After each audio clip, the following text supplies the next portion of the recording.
Sister વોલસાન લિમ international labour union leader truck ડ્રાઈવરનું મૂલ્યાંકન કરવા કચ્છની મુલાકાતે. આંતરરાષ્ટ્રીય મજૂર અધિકાર સક્રિયતાના ક્ષેત્રમાં એક વિશિષ્ટ વ્યક્તિ સિસ્ટર વોલસાન લિમની નોંધપાત્ર મુલાકાત કચ્છમાં જોવા મળી. 18 એપ્રિલ 2024ના રોજ સિસ્ટર વોલસાન લિમ એક નિર્ણાયક મિશન સાથે કચ્છ પહોંચ્યા.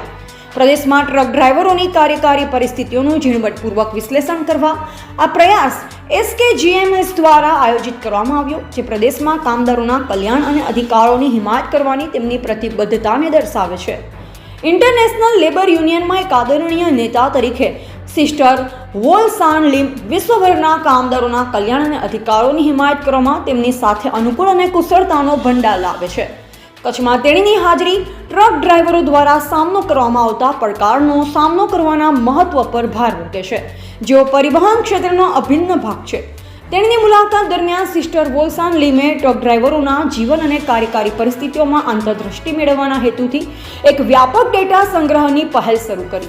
આ ડેટા ડ્રાઈવરોના સંજોગોનું સંપૂર્ણ વિશ્લેષણ કરવા, સુધારણા માટેના ક્ષેત્રને ઓળખવા અને તેમની સુખાકારીને વધારવા માટે વ્યૂહરચના ઘડવા માટેના પાયા તરીકે સેવા આપશે. આદિપુરમાં સિસ્ટર વોલસાન લિમમાં એકતા અને તેના હેતુ માટે પ્રતિબદ્ધતાના પ્રતિકાત્મક સંકેતમાં હિન્દુસ્તાન ન્યૂઝ બુલેટિન અને મજદૂર બુલેટિન ન્યૂઝ ચેનલના સ્ટુડિયો ઓફિસોનું રિબિન કાપી ઉદ્ઘાટન કર્યું.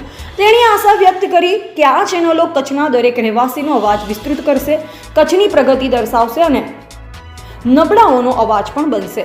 સિસ્ટર વોલસાન લિમની કચ્છ મુલાકાત સામાજિક ન્યાય અને મજૂર અધિકારોના સિદ્ધાંતો પ્રત્યેના તેમના અતૂટ સમર્પણના પુરાવા તરીકે કામ કરે છે. ટ્રક ડ્રાઈવરોના કલ્યાણને પ્રાથમિકતા આપવા અને તેઓને જે સન્માન મળે છે તે યોગ્ય રીતે લાયક છે તેની ખાતરી કરવા માટે તમામ સ્તરે હિતધારકો માટે પગલાં લેવાનું આહવાન કર્યું. Yeah, I think this is a really wonderful endeavor. It's really important for workers and residents in this area to be able to communicate with one another and to have access to information. And so this news channel will be a very important tool and avenue for people to get access to information and to have good communication with one another, which is the first step to coming together to being able to make positive change.